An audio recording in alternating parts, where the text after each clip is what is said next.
Assalamu alaikum students. Today we will learn about the kinetic theory of the gases.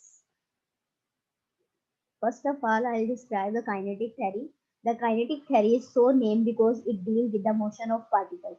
Kinetic theory को हम kinetic इसलिए कहते हैं क्योंकि इसमें हम motion of particles discuss करते हैं.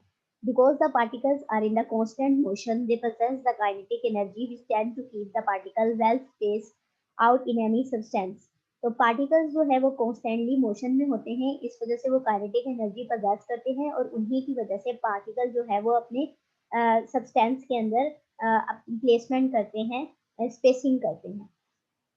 सेकेंड पोस्टुलेट है kinetic theory of the gases is a simple historically significant model of thermodynamic behaviour of gases with many principal concept of thermodynamics were established. Kinetic theory of gases एक simple हमारे पास theory है जो कि आपको एक significant model भी देती है, थर्मोडायनेमिक बिहेवियर ऑफ गैसेस को भी एक्सप्लेन करती है और मैनी प्रिंसिपल कंसेप्ट थर्मोडायनेमिक्स के इसे हम स्टेब्लिश कर चुके हैं. The model describes a gas as a large number of identical submicroscopic particles, atom और molecule.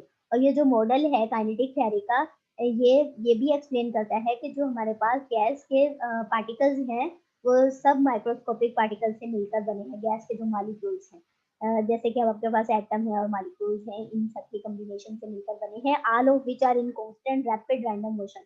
और सब मॉलिक्यूल जो हैं वो गैस के वो रैंडम मोशन शो करते हैं. Their size is assumed to be much smaller than the average distance between the particle.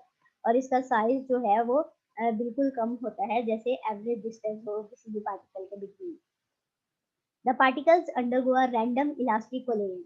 और ये जो पार्टिकल हैं ये इलास्टिक कोलेजन करते हैं एक दूसरे के साथ भी और वॉल ऑफ कंटेनर के साथ भी. The basic version of the model describe the ideal gas. इसमें हम आइडियल गैस को यूटिलाइज करते हैं इस मॉडल को एक्सप्लेन करने के लिए. And consider no other interaction between the particles. The kinetic theory of the gases explain the macroscopic property of gases. ये मैक्रोस्कोपिक प्रॉपर्टीज को एक्सप्लेन करती है गैसेस के, जैसे कि volume, pressure, temperature, transport property आ जाती हैं, जैसे कि viscosity, thermal conductivity and mass diffusivity. The model also account for related phenomena such as the Brownian motion. Brownian motion को भी kinetic theory जो है वो explain करती है. Next है first postulate for kinetic theory of the gas.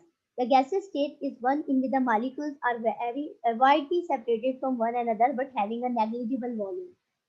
Gases state में जब हम मॉलिक्यूल्स को देख लेते हैं तो वो एक दूसरे से बहुत दूर दूर होते हैं, वाइडली सेपरेटेड होते हैं और उनका वॉल्यूम जो है वो नेग्लिजिबल होता है.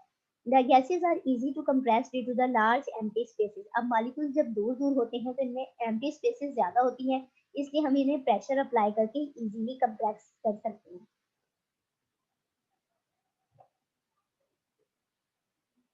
नेक्स्ट पोस्टुलेट है आपके पास the gas molecules are in continuous motion travelling in a straight path between the कोलेन.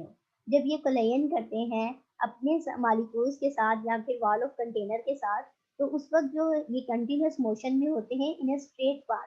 The average distance between the collision is mean free path. और इसका जो डिस्टेंस होता है बिटवीन द पार्टिकल, वो आपके पास एवरेज डिस्टेंस होते हैं, उसे हम मीन फ्री पाथ भी कहते हैं.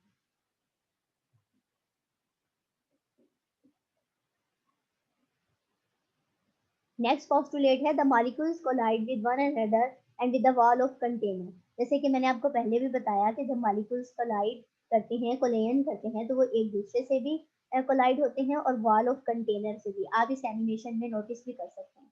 बट दीज कोलेन आर परफेक्टली इलास्टिक. और ये इलास्टिक कोलेन होता है. इलास्टिक कोलेन वो कोलेन होता है हमारे पास जिसमें कोई लॉस नहीं होता एनर्जी का.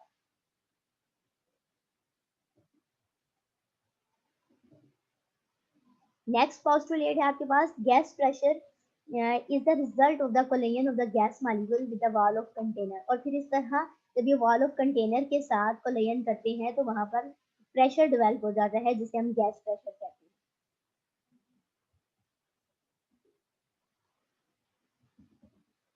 नेक्स्ट है आपके पास in an ideal gas are no attractive और repulsive forces between the molecule.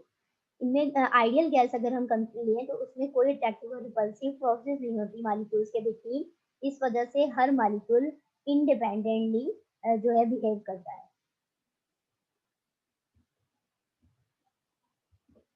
Next postulate है आपके पास, the average kinetic energy of the gas molecules depend upon the absolute temperature. जो एवरेज काइनेटिक एनर्जी होती है गैस मॉलिक्यूल्स के between, वो temperature पर डिपेंड करती है। At any given temperature the molecule of all the gases have the same average kinetic energy.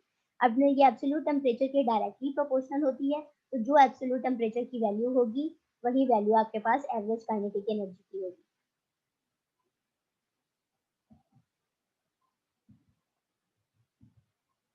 Next है आपके पास kinetic theory for liquids. For liquids the kinetic theory suggested that the particles of a liquid are fairly randomly arranged and as in gas. Liquid के molecule भी randomly arrange होते हैं, बिल्कुल वैसे ही जैसे गैस के होते हैं, but consist of a clusters, और ये क्लस्टर्स पर कंसिस्ट होते हैं। They are close together. अब ये गैस के मुकाबले में थोड़े करीब होते हैं। This makes liquid has a definite volume. इस वजह से लिक्विड का वॉल्यूम जो है वो डेफिनेट होता है। But since the particle are still fairly free to move, लेकिन अब इसमें भी स्पेसेस तो एम्प्टी मौजूद हैं, इस वजह से ये फ्रीली मूव कर सकते हैं। It does not have any definite shape of its own. यही वजह है कि कोई डेफिनेट शेप नहीं है।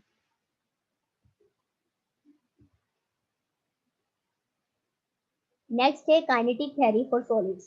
For a solid, the kinetic theory suggested that the molecules are closely packed. इसमें molecule थोड़े और करीब आ जाते हैं, so the force of attraction within the molecules are very strong and free movement of particles cannot take place.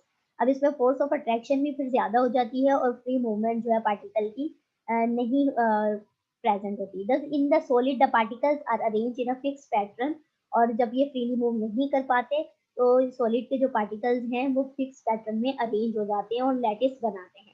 This make solid have a definite shape. यही वजह है कि फिर सॉलिड के पास डेफिनेट शेप होती है। Thank you students.